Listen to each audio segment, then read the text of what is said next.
नमस्कार. प्रकाश ऑन बेसिक्सवर आपलं स्वागत आहे. मी प्रकाश जोग.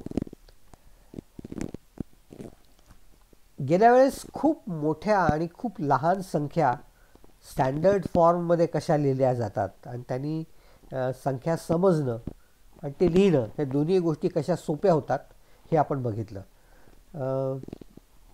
एक उदाहरण म्हणजे प्रकाशाचा वेग 3 × 10⁸ मीटर्स पर सेकंड असा असतो.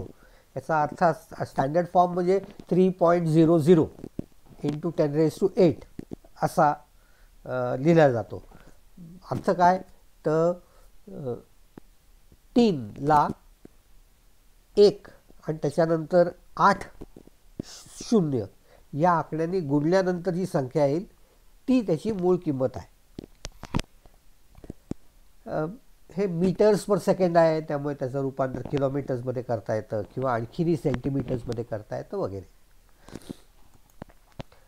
पण हे आकडे खरंच किती मोठे आहेत किंवा किती लहान आहेत याचा बरेच वेळा आपल्याला अंदाज येत नाही.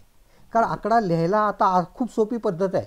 छोटासा आकडा लिहिला म्हणजे ते खूप छोटा, म्हणजे खरं मूळ आकडा किती मोठा आहे किंवा ती संख्या किती मोठी आहे याची कल्पना किंवा अंदाज आपल्याला फारसा येत नसतो. तो किती आणि कसा आहे हे समजून घेण्याचा प्रयत्न आज आपण करूया. खूप मोठ्या संख्या म्हणजे एक तर मगाशी मी आत्ताच बोलतोय ते सीची किंमत म्हणजे वेलॉसिटी ऑफ लाईटची किंमत किंवा 3 × 10⁸ मीटर्स पर सेकंड किंवा प्रकाश वर्ष असं ज्याला म्हटलं जातं, लाईट इयर, त्याची किंमत आहे जवळपास 9 आहे खरं मुळात पण 10⁻16 मीटर्स किंवा 10⁻13 किलोमीटर्स म्हणजे 1000 अब्ज किलोमीटर म्हणजे एक प्रकाश वर्ष.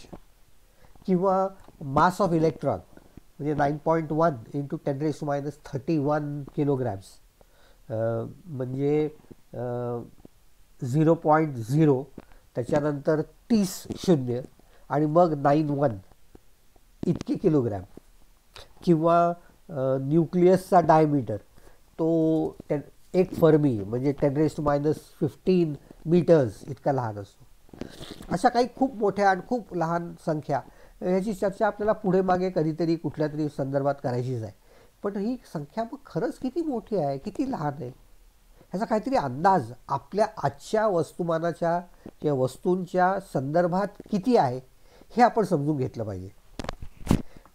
त्याची कल्पना आपण करून घेऊ. रेफरन्स म्हणून मी परत मगाशी वापरला तोच आकडा वापरतो म्हणजे प्रकाशाचा वेग 3 लाख किलोमीटर पर सेकंड. मग हे अंतर किती होतं तर मी त्या आपला ॲटलस बघत होतो तर त्यात सोयीचा आकडा कुठला तर ते मॉस्को आणि न्यूयॉर्कमधलं अंतर हे 7,500 किलोमीटर इतकं आहे. म्हणजे प्रकाश जर मॉस्कोहून न्यूयॉर्कला गेला परत आला परत गेला परत आला परत गेला तर त्याला एका सेकंडमध्ये 20 वेळा असं करता येईल. किंवा मॉस्को टू न्यूयॉर्क हे अंतर 40 वेळा प्रकाशाने कापता येईल. कारण सरळ आहे, 3 लाख भागिले 7,500 हे जी किंमत काढली ती 40 येते. ते जाऊन येऊन 20 वेळा म्हणजे इतका 20 वेळा न्यूयॉर्क ते लंडन इतका अंतर, न्यूयॉर्क ते मॉस्को इतका अंतर प्रकाश एका सेकंदात कापू शकतो. किंवा पृथ्वीचा सर्कम्फरन्स डायमीटर 6.4 × 10⁻+5 इतका आहे पण तो आपण बाजूला ठेवू. 40,000 किलोमीटर इतका पृथ्वीचा सर्कम्फरन्स आहे. मग जर 3 लाखाला या 40,000नी डिवाईड केलं तर उत्तर 7.5 येतं.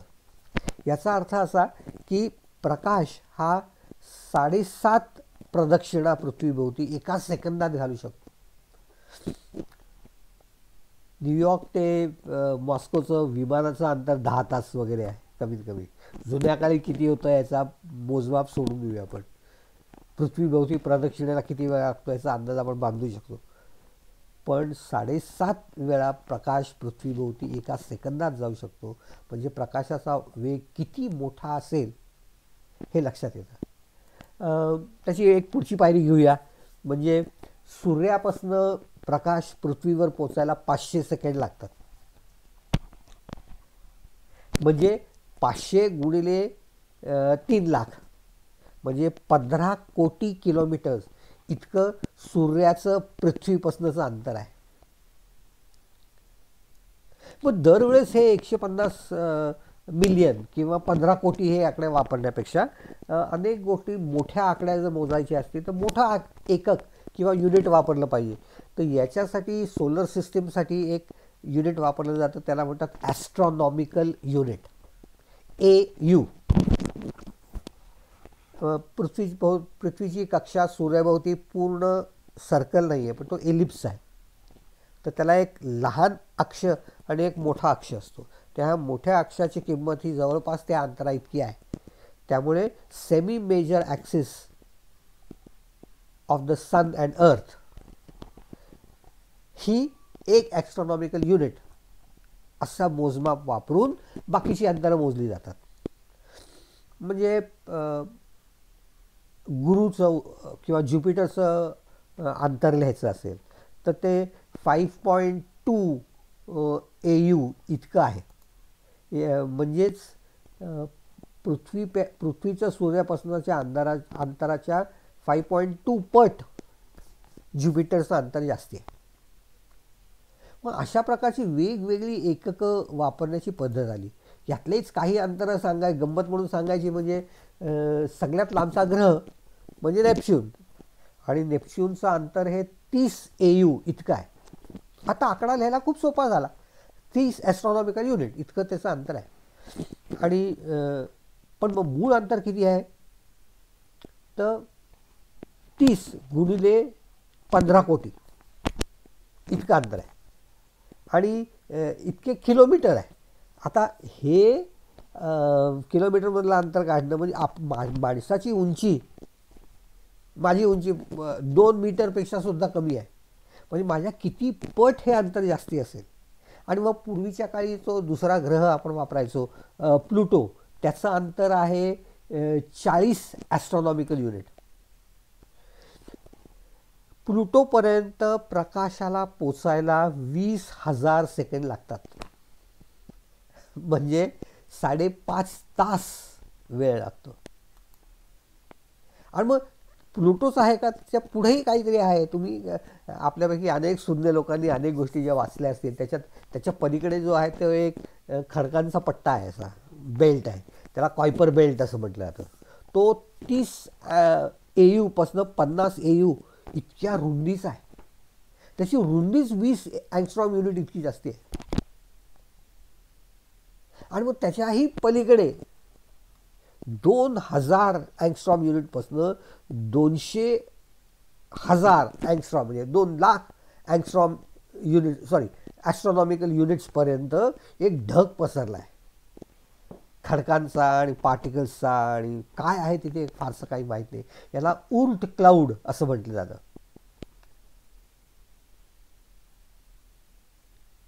किती अंतर वाढत चालली बघा. आणि आजकाल आपण पेपरमध्ये वाचतो की मानवी तंत्रज्ञानाने बनवलेलं सगळ्यात लांब गेलेली गोष्ट म्हणजे Voyager 1. त्या Voyager 1ची आत्ताचं अंतर हे जवळपास 145 ॲस्ट्रॉनॉमिकल युनिट इतकं आहे. आणि त्याला त्या ऊर्ट क्लाउडपर्यंत पोचायला, त्याच्या सुरुवातीच्या भागाला पोचायला अजून 300 वर्षे लागणार आहेत. आणि त्याचं दुसरं टोक जे आहे त्या ढगाचं, ते तिथे पोचायला या ऊर्ट क्लाउडला 30,000 वर्षे लागणार आहेत. हे अंतर, आत्ताचं अंतरच इतकं जास्ती आहे की प्रकाशाला त्या Voyager 1पर्यंत पोचायला किंवा सिग्नल्सला, कारण त्यांचाही वेग प्रकाशा इतकाच असतो, यांना 21 तास लागतात. म्हणजे तिथनं एखादं चित्र किंवा एखादा संदेश धाडला तर तो पृथ्वीवर यायला 21 तास लागतात. आपल्याकडे इथे एका क्षणात हा संदेश एका ठिकाणाहून दुसऱ्या ठिकाणी जात असतो. म्हणजे हे अंतर किती जास्त आहे हे आपल्या लक्षात येईल. मग त्याच्याहून जास्ती अंतर असतील तर ती मोजायला आणखीन काहीतरी युनिट वापरलं जातो. मग ती किती मोठी आहे त्याचाही अंदाज असला पाहिजे. तर प्रकाशाचा वेग आपण बघितला, एका सेकंदाला 3,00,000 किलोमीटर, एका मिनिटात 7 सेकंड, एका तासात 60 मिनटं, दिवसात 24 तास. या सगळ्याचा गुणाकार केला तर 86400 सेकंड्स इतकं सेकंड्स एका दिवसात असतात. मग त्याला 3,00,000 गुणायचं म्हणजे एका दिवसात प्रकाश किती अंतर जाईल हे लक्षात येतं. आणि ते अंतर जवळपास 26 बिलियन किलोमीटर म्हणजे 26 अब्ज किलोमीटर इतकं आहे. एका तासात 1 अब्ज किलोमीटर इतका प्रकाशाचा वेग आहे खरं तर जवळपास. मी मगाशीच म्हटलं तर माझी उंची 2 मीटर आहे, हेहून कमी आहे बरीच. तर ते म्हणजे हे अंतर किती जास्ती असेल. मग ह्याच्याही पुढे जाऊन जर एका तासात प्रकाश किती अंतर जातो ह्याचा मोजमाप केलं तर ती संख्या ही 10 ट्रिलियन किलोमीटर. म्हणजेच ट्रिलियन म्हणजे 10^12, 10 म्हणजे त्याच्यात आणखीन एक शून्य आलं, 9 म्हणजे 1 अब्ज म्हणजे 1000 अब्ज किलोमीटर इतकं अंतर. खरं तर 9.26 वगैरे वगैरे आहे, ते सोडून देऊ आपण. तर ते 10 धरून मग कॅल्क्युलेशन करू तर ते जवळपास 10,000 अब्ज किलोमीटर इतकं अंतर म्हणजे 1 प्रकाश वर्ष.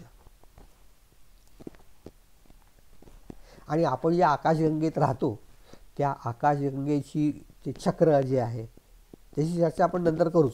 पण त्याची ते चक्र जे आहे ते जवळजवळ 10,000 ते 100,000 पर्यंत पसरलेलं, लाईट इयर्स इतकं पसरलेलं आहे.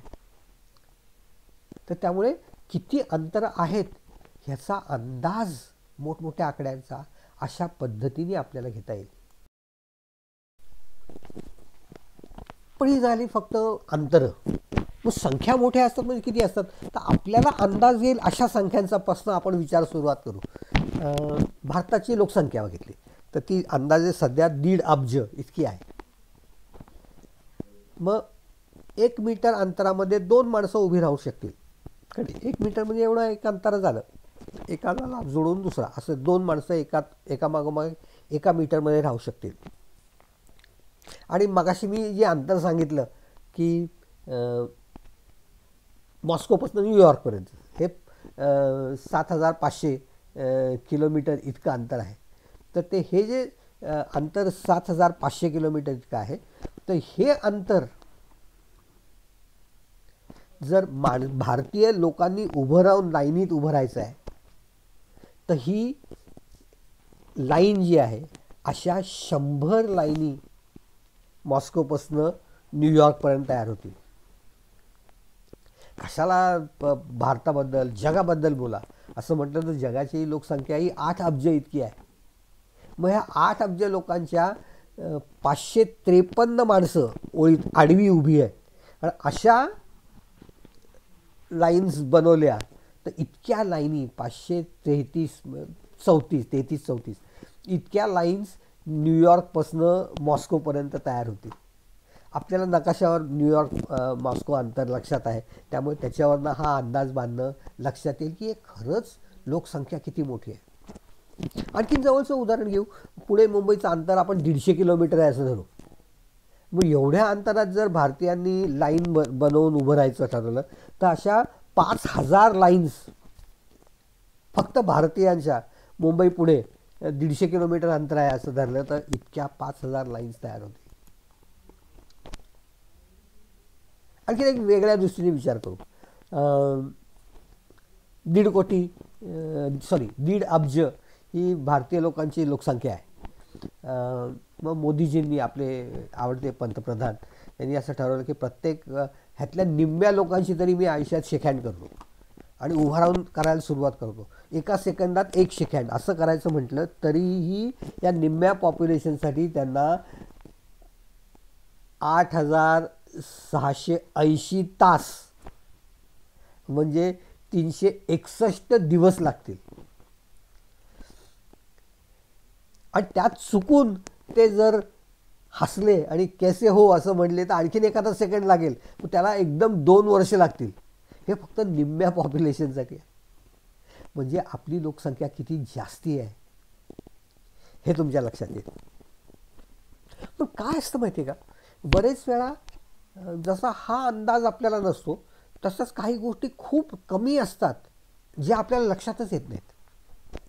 आता या लोकसंख्येचाच विचार करू की आपण असं अंदाज करू की 1.5 अब्ज लोक आहेत.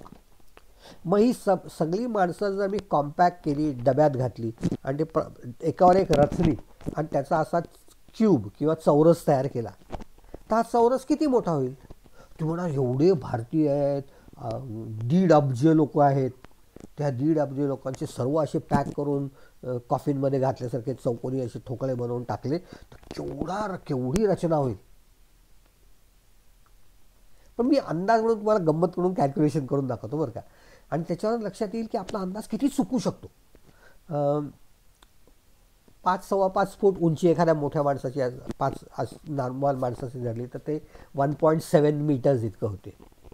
50 सेंटीमीटर रुंदी धरली आणि 40 सेंटीमीटर जाडी धरली तर असं करून त्याचा व्हॉल्यूम काढला तर तो 1.7 गुणिले 0.5 गुणिले 0.4 म्हणजे तो 1/3 ऑफ अ मीटर क्यूब, 1 घन मीटरच्या 1/3 एका माणसाचा व्हॉल्यूम तयार होतो. म्हणजे एका क्युबिक मीटरमध्ये 3 माणसं मावतात. मग आता एकूण किती क्युबिक मीटर झाले तर 1.5 अब्ज भाग ह्याचा 1/3 घ्यायचा म्हणजे 5 गुणिले 10⁸ म्हणजे 50 कोटी क्यूब एवढा मीटर क्यूब एवढे व्हॉल्यूम तयार झाला. आता व्हॉल्यूममध्ये length into breadth into height ह्या तिन्ही गोष्टींचा गुणाकार करून उत्तर येईल ते येईल. म्हणजे जर मी 1000 मीटर असे घेतले, 1000 मीटर असे घेतले आणि 1000 मीटर असे घेतले तर 1000 गुणिले 1000 गुणिले 1000 म्हणजे 10⁹ इतकं झाला म्हणजे 1 अब्ज झाला. आणि आपल्याला किती पाहिजेत तर फक्त 50 कोटीच पाहिजेत. म्हणजे त्या 1000 मीटर म्हणजे 1 किलोमीटर झाला हो फक्त. मग असा जर भारतीय लोकांनी भरलेला क्यूब बनवायचा असेल तर त्याला हा गुणाकार केला तर ते 800 मीटर एवढंच अंतर लागणार आहे.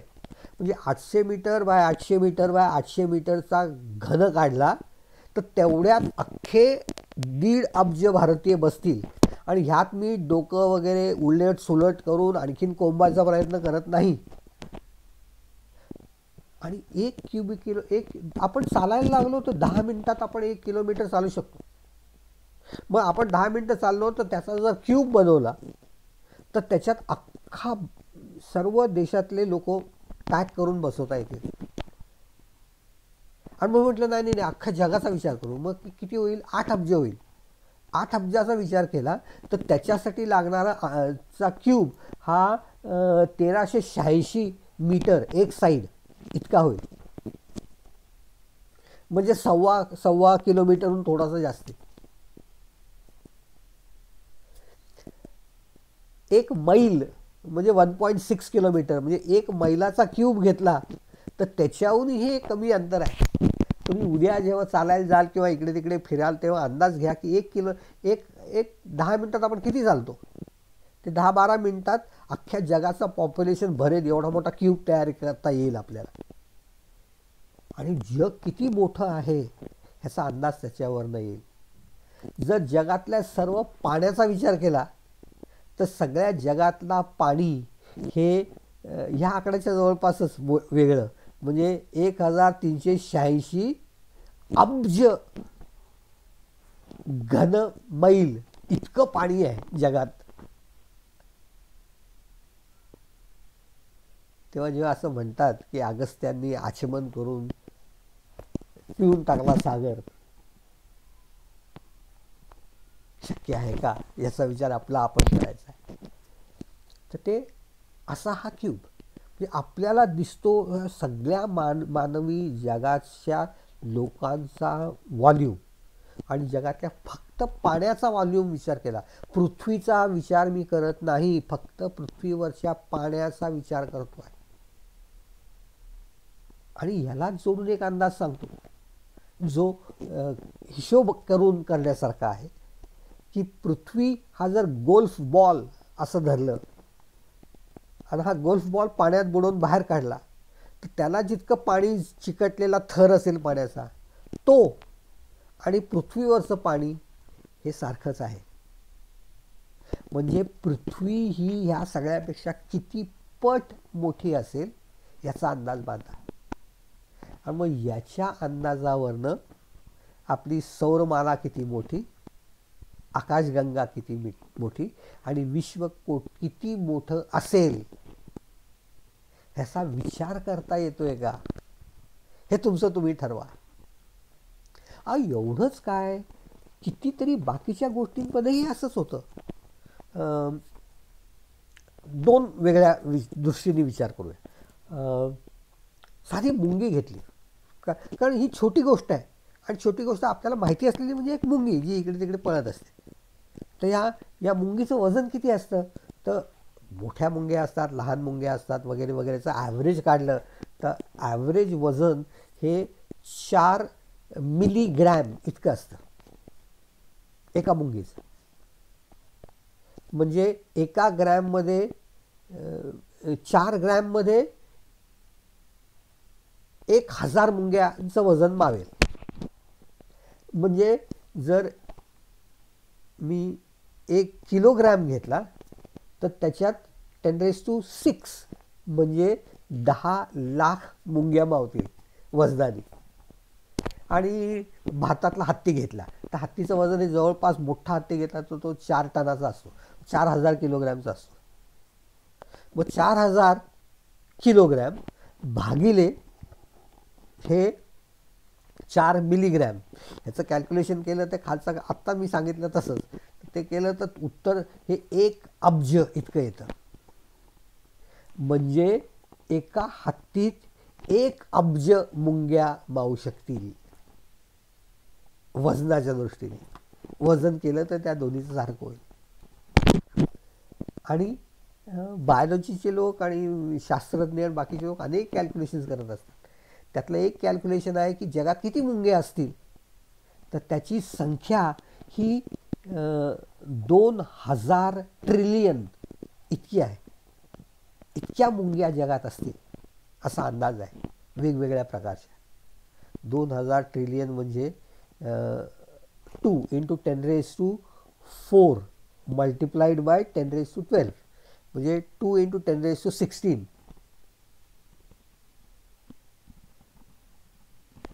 अंदाज करून बघा की किती मुंग्या आहेत. म्हणजे आणि मानवाचं पॉप्युलेशन किती कमी आहे, 2 × 10⁹ इथपर्यंतच आपण गेलेलो होतो. म्हणजे आपल्या किती पट, 1 कोटी पटहून जास्ती पटीनी मुंग्या आपल्यापेक्षा जगात आहेत. दुसरा एक अंदाज. आणि मग ही एकच दिशा नाही, आणखीन एक दिशा बघू आपण. तर तापमान किती असतं. आपण शाळेत शिकलो आहे, शाळेत आपण असं शिकलो की 0 डिग्री सेल्सिअसला बर्फ असतं. तर आपण जस्ट वितळलेलं बर्फ घेऊ तर त्याचे 1 डिग्री टेम्परेचर आहे असं धरू. 1 डिग्री म्हणजे ते मगाच्या स्टँडर्ड फॉर्ममध्ये किती येतं, 10⁻0. 10⁻0 म्हणजे 1. म्हणजे 1 डिग्री तापमानाचं पाणी म्हणजे 10⁻1. मग 10⁻2 घेतलं म्हणजे तर किती वाढलं असेल. त्याच्यानंतर 10⁻3 घेतलं तर किती होईल, 10⁻4 घेतलं तर किती होईल, 10⁻5 घेतलं तर किती होईल. 10⁻0 म्हणजे 1, 10⁻1 म्हणजे 10. 10 म्हणजे गार झालेलं बर्फाचा खडा टाकून घेतलेलं सरबत. 10⁻2 म्हणजे 100 म्हणजे उकळणारं पाणी. 10⁻³ म्हणजे 1000 डिग्रीज. 1000 डिग्रीपर्यंत आपल्याला माहिती असलेले बरेचसे धातू हे विरघळलेले असतात. काच वगैरे 500, 600, 700लाच विरघळते. काही काही धातू त्याच्या खालीही विरघळतात. म्हणजे 10⁻³ 10⁻1, 2, 3 पर्यंत आपण कुठे पोचलो बघा. 10⁻⁴ म्हणजे 10,000 डिग्री सेल्सिअस. 10,000 डिग्री सेल्सिअसमध्ये याचं सर्वाचं रूपांतर हे प्लाझ्मामध्ये होतं. म्हणजे त्याची आण्विक रचना ही वेगळी होते. न्यूक्लियॉन्स आणि आयन्स आणि इलेक्ट्रॉन्स एवढंच होतं. आणि पृथ्वीच्या आतलं तापमान जर बघितलं तर ते 5400 डिग्री सेल्सिअस इतकं आहे. आणि सूर्याचं बाहेरचं कवच जे आहे त्याचं तापमान हे जवळपास तेवढंच 5772 केल्विन. त्यातून 272 बाजूला काढले तर ते जवळपास तेवढंच येतं. तर ते सूर्याच्या सरफेसचं टेम्परेचर आहे. आणि म्हणजे आता ह्याचा आपण कुठे गेलो बघा, 10⁻⁴ पर्यंत पोहोचलो. आणि त्याच्या आत सूर्याच्या आतलं तापमान किती आहे अगदी कोअरमधलं, तर ते 15 × 10⁶ 15 मिलियन डिग्री सेल्सिअस इतकं आहे. म्हणजे त्याच्यात 2 टप्पेवर म्हणजे बर्फ आणि उकळतं पाणी एवढा त्याच्यात त्या पायरीमध्ये फरक आहे. त्याची वरची पायरी घेतली 10⁸ तर हायड्रोजन बॉम्ब जेव्हा फुटतो तेव्हा त्या क्षणाला तिथे निर्माण होणारं तापमान हे 10⁸ डिग्री केल्विन किंवा सेल्सिअस इथपर्यंत असतं. आता आपल्याला माहिती असलेलं सगळ्यात जास्त तापमान हे बिग बँगच्या सुरुवातीला जेव्हा बिग बँगची निर्मिती झाली त्या क्षणाला तापमान अगदी बिग बँगच्या वेळेचं तापमान हे इन्फायनाईट आहे असं म्हटलं जातं. पण लगेच 10⁻⁻43 सेकंड्समध्ये इतक्या कमी टाईममध्ये त्याचं तापमान हे 10⁻32 इतकं प्रचंड आहे. हायड्रोजन बॉम्ब 10⁸ आपल्याला टप्प्यात प्रत्येक वेळेस दसपट वाढ करत करत करत 32 टप्पे पार करायचे आहेत. तेव्हा कुठे बिग बँगचं टेम्परेचर येणार आहे अगदी सुरुवातीचं. म्हणजे तापमान पण किती मोठं होऊ शकतं हे लक्षात येईल. आपण खूप पूर्वी हृदयाबद्दल बोललो होतो. तर हृदय हे 70 मिलीलिटर इतका पर पंप प्रत्येक ठोक्याला इतका ब्लड पुढे टाकत असतो. एका मिनिटात 72 ठोके असा विचार केला तर एका मिनिटात जवळपास 5 ते 7 लिटर रक्त आपल्या शरीरात पंप केलं जातं. एका दिवसाभरात 7600 अंदाजे 7600 लिटर इतकं रक्त पुरवठा आपल्या शरीरात सगळीकडे केला जातो. आपल्याकडचं मोठं पाण्याचं पीप जे असतं ते फक्त 200 लिटरचं असतं. म्हणजे अशी किती पिपं भरली जातील याचा अंदाज तुम्ही काढा. इतकं रक्त आपण रोज पंप करत असतो. आणि माझं वय 70 आहे तर मग या 70 वर्षात किती वेळा माझं हार्ट असं पंप केल्यासारखं आहे. स्टँडर्ड 32चा हिशोब धरला 72 पर सेकंड 72 पर मिनिट असा धरला तर 70 वर्षात 2.5 अब्ज वेळा माझं हृदय धुक धुक धुक धुक धुक करत असतं. ही संख्या किती मोठी आहे. या काळात माझ्या शरीराने किती रक्त पंप केलं असेल याचा अंदाज तुम्ही बांधा. आणखीन काही गोष्टी असतात ज्याचा जर आपल्याला अंदाज आला तर त्याचा आपण खूप फायदा करून घेऊ शकतो. उदाहरणार्थ पाण्याची घनता ही 1 ग्रॅम पर cc इतकी आहे. म्हणजे जर मी 1000 cc घेतले तर मला 1000 ग्रॅम इतकं वजन येणार आहे. आणि 1000 cc क्युबिक सेंटीमीटर म्हणजे 1 लिटर झाला. म्हणजे पाण्याची 1 लिटरची बाटली जर तुम्ही घेतली तर त्याचं वजन हे अंदाजे 1 किलो आहे. मग माझं वजन जर 70 किलो असेल तर माझं वजन हे 70 पाण्याच्या बाटल्यांनी इतकं आहे. मग किती पाण्याच्या बाटल्यांवरनं 5 किलोची बाटली घेतली तर ते 5 किलो आहे. हा अंदाज तुम्हाला सहज मानता येतो कारण ते अतिशय ॲक्युरेट आहे. म्हणजे विज्ञान माहिती असेल तर कितीतरी गोष्टींचा अंदाज अशा पद्धतीने आपल्याला बांधता येतो. आता टाईम 1 सेकंड झाला म्हणजे किती वेळ झाला हो, तर पेंडुलम असतो त्यातला 1 मीटर दोरा आपण मोजू शकतो. 1 मीटर म्हणजे किती येते तुम्हाला माहिती आहे, मीटर पट्टी असते किंवा मेजरिंग टेप असते. 1 मीटर घ्यायचे, खाली ठोकळा बांधायचा आणि तो ऑसिलेट करायचा. तर तो एका टोकापासून दुसऱ्या टोकापर्यंत जाऊन परत यायला 1 मीटरच्या पेंडुलमला 2 सेकंड लागतात. हा नियम आहे, गणिती पद्धतीने सोडवलेला नियम आहे. त्यामुळे 1 मीटरच्या पेंडुलम एका टोकाहून दुसऱ्या टोकाला जाईपर्यंत 1 सेकंड लागतो. तर त्यामुळे तुम्हाला जर मोजायचं असेल तर एक पेंडुलम घ्यायचा आणि मग किती वेळ झाला हे तुम्हाला सहज मोजता येतं. आणि जर एक ऑसिलेशनसाठी 1 सेकंड लागायचा असेल तर त्याला 1/4 म्हणजे 25 सेंटीमीटर लांबी लागते.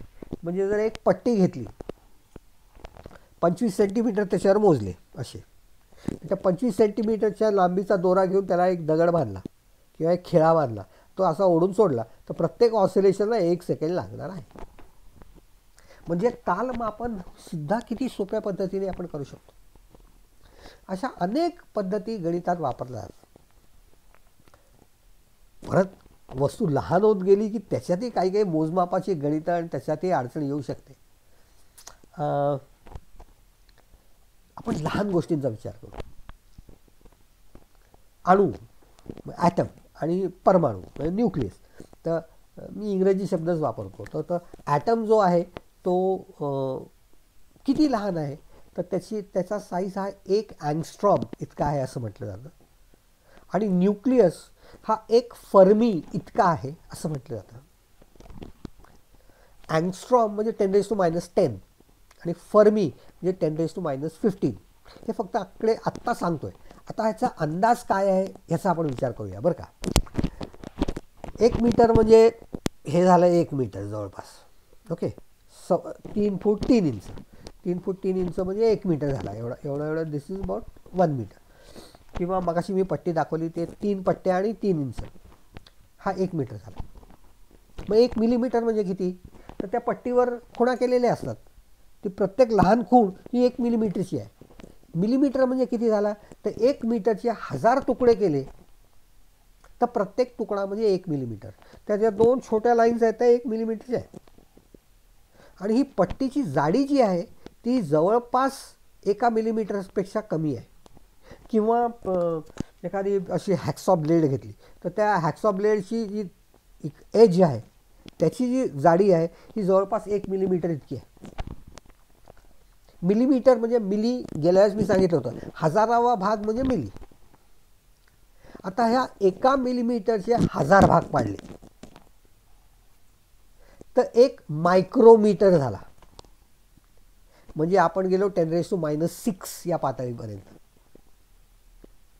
आता ह्यातला एक तुकडा घेतला आणि त्याचे 10 भाग पाडले, त्यातला एक भाग झाला 10⁻⁷. आणि हा एक भाग हा प्रकाशाच्या तरंग लांबीचा जवळपासचा भाग आहे. सो अशा 6 तुकडे म्हणजे 6 × 10⁻⁷ म्हणजे 6 अँगस्ट्रॉम, 6 म्हणजे रेड लाईटच्या जवळपासचा येतो. आणि 3.3 × 10⁻⁷ घेतलं तर तो निळ्याच्यापर्यंत येतो. म्हणजे प्रकाशाची तरंग लांबी तितकी आहे. म्हणजे हे झालं, बघा काय केलं, 1 मीटर 1000 तुकडे 1 मिलीमीटर, त्याचे 1000 तुकडे म्हणजे 1 मायक्रोमीटर, त्याचे 10 तुकडे म्हणजे 10⁻⁷. आता त्याचे जर 1000 भाग पाडले तर त्यातला एक भाग म्हणजे 1 अँगस्ट्रॉम झाला. किती लहानपणे पोचलोय आपण बघा. आणि तो 1 अँगस्ट्रॉम म्हणजे 1 ॲटमचा साईज झाला. हा ॲटम अँगस्ट्रॉम मध्ये पोचला. आता न्यूक्लियस पर्यंत जायचंय. न्यूक्लियस म्हणजे 10⁻⁻15, -15 आणि -10. -10 हा त्याच्यापेक्षा 1,00,000 पट मोठा आहे. मग ह्याचा अंदाज कसा बांधता येईल, तर समजा आपण अशी एक गोटी घेतली. गोटी 1 सेंटीमीटरची गोटी असते, जवळपास 1 सेंटीमीटरची गोटी घेतली. आता ह्याच्या 1,00,000 पट, 1,00,000 सेंटीमीटर म्हणजे किती झाले बघा, 100 सेंटीमीटर म्हणजे 1 मीटर झालं. आणि लाखापर्यंत जायचं म्हणजे असे 1000 घेतले पाहिजेत. आणि 1000 मीटर म्हणजे 1 किलोमीटर. म्हणजे जर मला हायड्रोजनचा ॲटम करायचा असेल तर न्यूक्लियस गोटीसारखा मध्ये एक प्रोटॉन आणि 1 किलोमीटर अंतरावर एक छोट्या बॉल बेअरिंगसारखा इलेक्ट्रॉन, आणि तो गोल गोल गोल गोल गोल गोल गोल गोल फिरतोय. आणि कुठल्या सर्व बाजूने कसा आहे म्हणजे एकाच दिशेने अर्थात, पण तो फिरतोय. तर हे जी स्थिती निर्माण होते तो म्हणजे झाला हायड्रोजनचा ॲटम. त्यात 2 इलेक्ट्रॉन असतील तर ते 2 एकाच कक्षेत राहतात, पण त्याच्याहून जास्ती झाले तर त्यांची कक्षा पुढची होते. त्याची पुढची कक्षा ही चौपट अंतरावर असते, त्याच्या पुढची 9 पट म्हणजे वर्गाच्या प्रमाणात आहे, त्याच्या पुढची 16 पट, त्याच्या पुढची 25 पट. म्हणजे पहिला 1 किलोमीटरवर, 4 किलोमीटरवर, 9 किलोमीटरवर, 16 किलोमीटरवर, 25 किलोमीटरवर, असे 8-10-32 पर्यंत असे इलेक्ट्रॉन फिरत असतात. आणि मध्ये तो न्यूक्लियस, त्याचा आकार संख्या बदलली तरी फार काही बदलत नाही. मग मध्ये काय आहे? काहीच नाही. मग आपले जे मोठे लोक म्हणतात की सर्व विश्व हे मिथ्या आहे, काहीही नाही. ते खरंच काही नाही आहे. कारण विचार करा की एक गोटी 1 किलोमीटरवर एक बॉल बेअरिंग आणि ते फिरते गोल गोल गोल गोल, मग मध्ये काहीच नाही. आणि आपल्या शरीराच्या सर्व गोष्टी अशाच पद्धतीने बनलेल्या आहेत, पण यांच्यातले फोर्सेस इतके जास्त आहेत की एक गोटी किंवा एक असं स्फिअर हा दुसऱ्याच्या आत शिरू शकत नाही. त्यामुळे ते वेगळे वेगळे वेगळे वेगळे अणू आपल्याला दिसत असतात. सर्व जग मिथ्या आहे असं ह्या पायरीपर्यंत येऊन थांबणं, किंवा ब्रह्मांड आणि प्रकाश वर्ष ही मोठे आकडे झाले, किंवा त्याच्याही पुढे जाऊन बिग बँग आणि त्याचा काळ हा जवळजवळ 13.73 बिलियन इयर्स इतका मोठा आहे. तर ते हे जे मोठे आकडे आहेत ह्याचा किती मोठे आहेत किती लहान आहेत ह्याचा काहीतरी अंदाज आपल्याला असला पाहिजे. कारण आपल्याला पुढे जाऊन याच गोष्टींची चर्चा परत करायची आहे की ॲटम्स कसे असतात, किंवा सौरमंडल कसं असतं, किंवा बिग बँग म्हणजे काय, किंवा रेडिओ ॲक्टिव्हिटी म्हणजे काय. ह्याचे जे मोठे किंवा लहान आकडे आहेत त्यांचा विचार करायचा असेल तर हे बघायलाच पाहिजे. आपला रुबिक क्यूब जो असतो, त्या रुबिक क्यूबचा एक ठोकळा काढला तर तो 1 क्युबिक सेंटीमीटर इतका होतो. त्याच्या एका साईडला जर angstrom rather 10⁻⁸ centimetre is one angstrom, म्हणजे इतके ॲटम एका त्या क्यूबच्या एका बाजूला राहतील. मग तिकडे तितकेच, उभे तितकेच, तिसऱ्या बाजूला तेवढेच, अशा सगळ्यांचं एकत्रीकरण केलं तर ही संख्या 10⁻24 इतकी येते एका क्युबिक सेंटीमीटरमध्ये. 10⁻24 म्हणजे भारताची जगाची लोकसंख्या आज 8 अब्ज आहे. एक 30-40 वर्षात ती 10 अब्जपर्यंत जाईल. 10 अब्ज म्हणजे 10⁻10. आपल्याला 10⁻24ला जायचं आहे. 10⁻10 म्हणजे प्रत्येक माणसासाठी तेव्हा एक अख्खं जग इतकी माणसं धरली तर 10⁻10 × 10⁻10 म्हणजे 10⁻20 झालं. अशी 10,000 पृथ्व्या घेतल्या तर त्याच्यावरची सर्व लोकसंख्या होईल तितके ॲटम्स एका क्युबिक सेंटीमीटरमध्ये असतात. असे हे मोठे आणि लहान आकडे. याचा वापर आणि त्याचा अंदाज बांधून आपल्याला पुढे जायचं, विज्ञानातल्या गोष्टी समजून घ्यायला. हे लक्षात ठेवा. तुमच्या भोवती चालाल तेव्हा 1 किलोमीटर म्हणजे किती, 1 मीटर म्हणजे किती, ह्याचा अंदाज बांधायला लागा. बाटलीचं वजन उचलताना 1 लिटर म्हणजे 1 kg असं धरून किती आपल्याला उचलता येतं हे बघा. 10 पाण्याच्या बाटल्या घेतल्या तर 10 किलो वजन झालं हे लक्षात घेतलं पाहिजे. मी जे काय तुम्हाला सांगितलं ते तुम्हाला आवडलं असेल तर या चॅनलला लाईक करा, सबस्क्राईब करा. याला जमेल तसं जे जे लक्षात येईल त्याचा वापर करून बघा. आपल्या ज्ञानाची वृद्धी करा, समजून घ्या, कारण आपल्याला अजून कितीतरी गोष्टी शिकण्यासारख्या आहेत. त्या सर्वासाठी मला वाटतं रेडिओ ॲक्टिव्हिटीपासून आपण सुरुवात करूया किंवा बिग बँगपासून सुरुवात करूया. या सर्व गोष्टींचा ची ओळख करून घेण्यासाठी पुढच्या वेळेस भेटू 15 दिवसांनी परत एकदा. तोपर्यंत नमस्कार.